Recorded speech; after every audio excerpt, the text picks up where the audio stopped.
I'm Heather Gastlelum, the Senior Manager of National Site Safety, so I'm responsible for all of our vendor crew safety.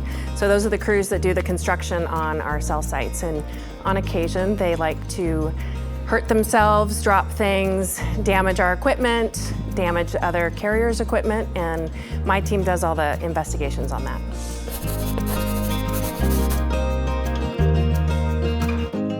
I grew up working for my dad in a factory. He's a custom steel fabricator and was a general contractor, so I grew up learning a lot more than I ever thought I was picking up. I've been in the industry for 29 years. Started out as a coordinator and then moved on to the next role.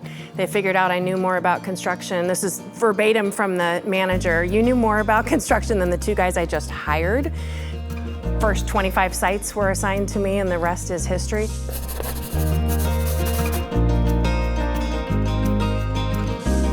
Yeah, I'm underestimated a lot, and to me it's entertainment. It was fascinating to watch some of the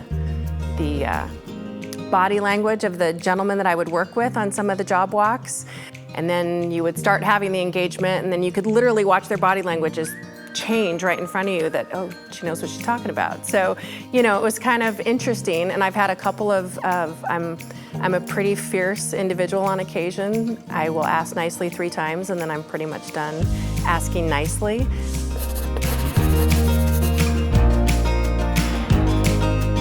You know, I come from a long line of very fierce females, and then I had a father who was raised by a very fierce female, and he didn't raise us like the stereotypical girl, oh, you can't do that, you're just a girl. I grew up working in his factory. I was not treated any differently just because I was his daughter. And as soon as I could reach certain pedals on certain pieces of equipment, then that's what I was running and got to do. Those are the tools I got to learn how to use that day.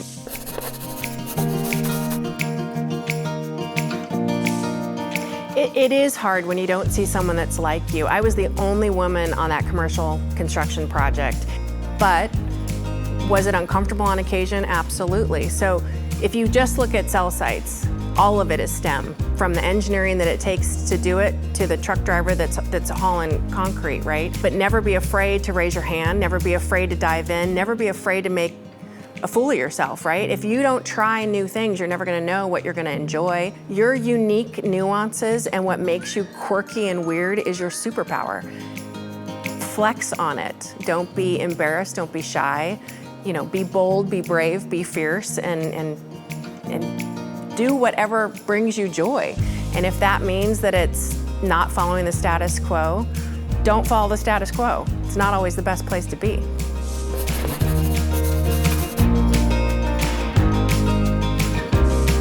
I call it blonde engineering. I can't tell you how many times I have received a set of construction drawings that I have looked at and it's not constructible. And I have to go back to the engineer and go, well, what about this? What about that? Well, we didn't even think about that. It happens all the time because they learn on a computer. They don't learn in the real world. They don't learn.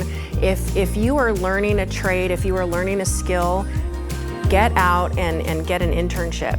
Learn your craft while you're going to school. Make yourself employable. It doesn't matter if you have a 4-year degree. If you've never flexed in doing that position, you have no experience.